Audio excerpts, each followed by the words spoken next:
황보선의 출발 새아침. 네, 황보선의 출발 새아침 3부 시작합니다. 부산 선거판 더 뜨거워지고 있습니다. 민주당이 박형준 국민의힘 부산시장 후보를 겨냥해서 LCT 특검과 후보 부동산 전수조사를 제안했습니다. 국민의힘은 이런 거 다 흑색선전이다, 강하게 반발하고 있습니다. 자, 김영춘 더불어민주당 부산시장 후보 연결해서 얘기 좀 들어보겠습니다. 안녕하십니까? 예, 안녕하세요. 김영춘입니다. 예, 그 민주당 지도부가 부산으로 총출동했습니다. 박형준 후보를 또 사익 추구, 거짓말 일삼는 MB 아바타 이렇게 강하게 비판하셨는데 이렇게 심각합니까? 예, 뭐 의혹이 한두 가지가 아니라 여러 가지가 줄줄이 고구마 줄기 캐듯이 따라 나오니까 지도부까지도 일종의 이 거짓말 시리즈에 대해서 규탄을 하고 해명을 요구하는 것 같습니다. 아, 그렇군요. 그래서 지금 김영춘 후보께서 그 박영준 후보한테 또 제안하셨다는 게 좀 또 기사가 나와 있네요, 보니까. 그 20년간 부동산 자료. 기자회견을 통해서 네네. 저와 박 후보가 국회의원 일을 시작한 게 대략 한 20년 정도 전부터입니다. 예. 그래서 20년 동안의 보유했던 부동산과 그 거래 내역 일체를 다 공개하자. 예. 그런 제안을 했습니다. 그렇군요. 다음 주 화요일 오전까지 공개하자고 했으니까 아마도 공개할 수 있는 준비 기간은 충분한 것 같습니다. 네. 박형준 후보 쪽 혹시 반응이 좀 나오는 게 있습니까? 아직까지 반응 나온 건 없습니다. 아, 그렇군요. 알겠습니다. 자, 그래서 민주당이 이제 이 LCT도 특검으로 가자 이렇게 했는데 왜 필요한 겁니까? LCT 특검이? LCT가 뭐 이미 전국 언론을 통해서도 많이 보도가 됐습니다만 부산의 과거 대표적인 정경유착, 부패 스캔들의 상징적인 건물입니다.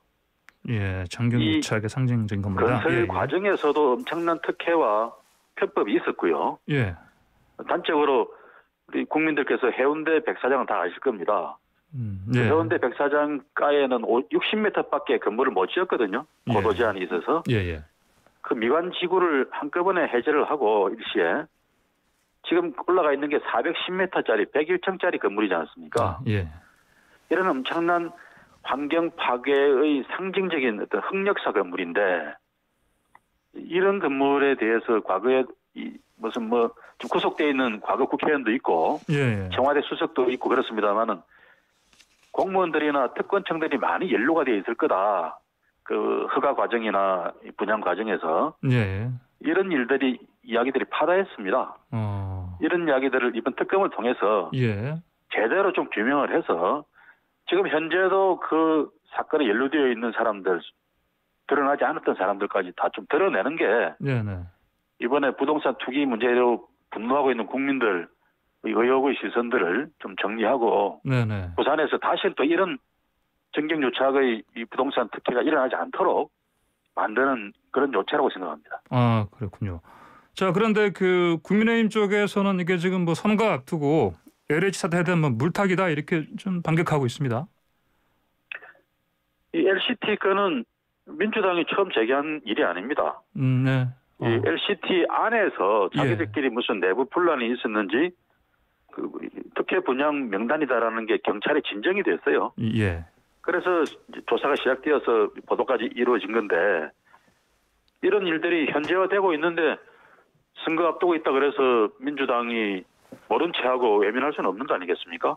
특히 이 부동산 문제로 온 국민들이 지금 분노하고 있는 상황에서 이 문제에 대한 의혹은 당연히 제기해야 되고 진실 규명해야 되는 거죠. 그 지금 또 새로 나온 보도가 보니까 그 박형준 부인 명의 이 아파트 전 주인 아들이다 이 또 보도가 나왔던데 이거 보셨습니까? 이거는 저도 어제 밤에 보고서 깜짝 놀랐는데요. 이게 2015년에 그 아들과 딸이 전망 좋은 같은 나이에 위층과 아래층을 나란히 분양받았다는 거 아닙니까? 이거 자체도 참 이해가 안 되는 우연의 일치고요. 이게 하나하나가 20억이 넘는 고가의 아파트들입니다. 그런 고가의 아파트들을 아들과 딸이 각각 분양을 매입을 해가지고 이게 5년 뒤에는 또 이제 그 부모한테 다시 또 되팝니다. 이런 과정들 전체가 너무 석연치 않고 네. 이 문제를 가지고 박형준 후보 측에서는 지금 이런저런 다른 뭐 개인 가정사 문제다 이렇게 이야기를 하시는데 그런 문제가 아니죠. 네. 박 후보 측에서 작년 1월달에 작년 초에 사서 시세 차익만 한 20억 정도 거뒀다 한 채당. 예. 이렇게 지금 알려져 있는데 이런 문제에 대해서 우리 부동산 때문에 고민하고 집 갖기를 열망하고 있는 많은 서민들 입장에서는 예. 심지어 간에 천불이 나는 그런 이야기들이죠. 예. 이제 박 후보 측에서는 지금 이런저런 의혹에 대해서 좀 뭐 검찰 고발, 법적인 지금 대응을 한다고 합니다. 그렇죠? 뭘 갖고 법적인 대응을 하겠다는 건지 잘 모르겠습니다. 예. 이제 뭐 예. 의혹을 제기하는 그 사람들이 네. 거짓말로 의혹 제기를 한다는 것인지. 예. 허위사실 유포 뭐 혐의 등으로 이제 고발한다고 했죠. 예. 알겠습니다. 자, 그런데요. 또 이 상황에서 또 장경태 의원이 또 사실 그 딸 입시 비리 의혹 제기했었는데 이거에 대해서 또 이제 고발 조치하지 않았습니까? 예, 고발을 했죠. 예. 근데 장 의원 의혹이 좀 맞는 부분이 많이 있습니까? 보시기에? 저희들은 그 홍익대 전 교수님의 김성년 교수님인가요? 그분이 이제 부산까지 와서 네네. 직접 박 후보 사무실 앞에서 기자회견을 했습니다. 네. 그러면서 자신의 말이 거짓말이면은 박 후보 측에서 고발을 하라 라고 했는데 그분은 고발을 안 했고요. 예. 엉뚱하게 장경태 의원을 고발을 했습니다. 그래서 고발 취지도 예. 응시 자체를 안 했다라고 하지 않고 부정 청탁을 안 했다라고 하면서 고발을 했어요. 예. 그래서 이게 박 후보님이 홍익대에 연락만 하면 홍익대에서는 응시 여부를 확인해 주겠다는 거 아닙니까? 예. 그러면 간단히 진실이 밝혀질 건데 그런 간단한 확인 절차는 밟지 않고 고발부터 하는 건 왜 하는 건지 잘 모르겠습니다. 예. 그 민주당에서는 저 박 후보 쪽 그 본인 그리고 직계 정비소까지 전체 다 조사하자 뭐 이렇게 지금 주장하고 있는데 어떻게 같은 의견이십니까 지금? 네, 제가 어제 기자회견에서 네. 두 후보의 20년간의 부동산 보유 내역, 예. 그리고 다른 뭐 친인척까지 다 하자 그러면은 좋겠지만 너무 광범위하니까 예. 우선 직계 가족만이라도 그 보유 내역과 거래 내역들을 다 공개하자. 그래서 시민들로부터 심판을 받자, 평가를 받자. 예. 이렇게 이미 제안을 했습니다. 그럼 이런 제안하시려면 또 김영춘 후보께서도 자신이 있어서 이렇게 하시는 거 아닙니까? 예. 네, 뭐 저는 뭐 투자를 위한 부동산 매입이나 이런 것도 지금 제 반차에 있는 것 말고는 25년째 갖고 있는 집 말고는 일체 없으니까요. 그래서 전 자신 있게 공개할 용의가 있습니다. 예, 알겠습니다. 지금 또 박형준 측에 대한 의혹 중에요. 또 그 국정원 사찰 문건 이것도 지금 나오는데 이제 이게 문건에 그 기재된 그걸 보면은 박형준 후보가 당시 청와대 홍보기획관이었을 때 그 문건 얘기하는 것 같은데, 근데 국정원 측에서는 또 뭐 또 확인된 바가 없다 이렇게 또 얘기했습니다. 이거 어떻게 봐야 되겠습니까? 국정원이 확인된 게 없다고 하는 것은 아주 구체적인 과정에 대해서 자기들이 확인해 줄 수가 없다는 이야기죠. 그 문건이 청와대 홍보기획관실에서 요청해서 만들어진 문건이라는 것은 국정원도 인정을 하고 있는 거죠. 예, 알겠습니다. 근데 국정원이 지금 공개한 게 이게 그 작년에 대법원 판결로 피해 당사자가 공개 요구를 해서 문건이 공개된 거 아닙니까? 이 문건은 새로 만들어진 문건이 아니라 10년 전에 이미 만들어진 당시의 문건입니다. 그 문건에 청와대에서 요청을 해서 작업이 이루어졌고 그런 내용들이 다 그 문서에 찍혀 있습니다. 청와대 홍보기획관실 요청이라고요. 이런 문제에 대해서 박 후보는 나는 모르는 문건이라고 해버리면은 국정원이 문서를 조작했든지 아니면은 박 후보가 전혀 모르는 상태에서 밑에 직원들이 그냥 국정원에다가 요청을 했어요. 이루어진 일인지 둘 중에 하나인데 설령 직원들이 요청해서 이루어졌다 하더라도 그러면 홍보기획관이 완전히 허수아비 무능한 기획관이었다는 건데 그것도 있을 수 없는 일이고요. 청와대 메커니즘상 그럴 수도 없는 거죠. 그래서 이 문제는 박형준 후보의 해명이 도무지 인정되지 않는, 납득되지 않는 그런 해명이라고 생각합니다. 알겠습니다.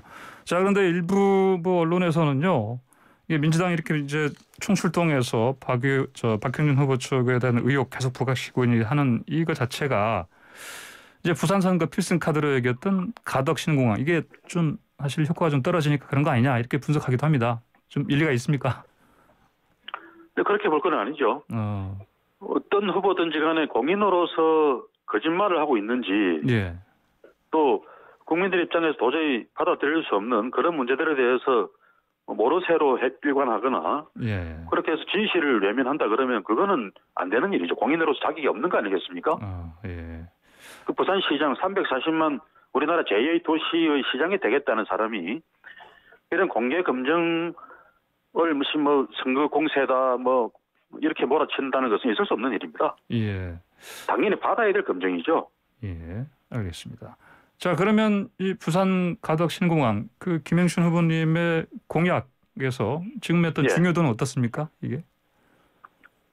제가 출마할 당시부터 예. 가덕도 특별법이 안 되면 제가 출마를 안 하겠다고까지 이야기했던 사람입니다. 예. 다행히 민주당이 총력을 경주해서 2월 달에 통과가 됐습니다. 그런데 네. 조기 착공이 중요합니다. 부산에서는 2030년 세계 엑스포를 유치하겠다라고 지금 준비를 하고 있는데요. 예. 그래서 29년까지는 공항을 완공을 해야 되는 일정인데 예. 그러자면은 무엇보다 조기 착공을 해서 29년까지 완공하기 위해서는 속도전을 펼쳐야 됩니다. 예. 이런 일들을 현재 문재인 정부나 민주당 지배의 국회와 아주 협력적인 그런 관계 속에서 이루어져야 되는데 지금 야당 시장이 되어 갖고서야 이런 속도전이 가능하겠느냐. 네네. 역시 여당 시장이 되어야 힘있게 밀어붙일 수 있는 게 아니냐. 그런 차원에서 조기 착공을 제1의 목표로 세우고 있습니다. 예, 알겠습니다. 그 2030년 세계 엑스포 유치 이건 어떻게 하시는 겁니까? 23년 내후년에 결정이 됩니다. 네. 부산의 경쟁도시가 러시아 모스크바나 또 캐나다 토론토 같은 도시가 예정이 되는데 다 큰 도시들이죠.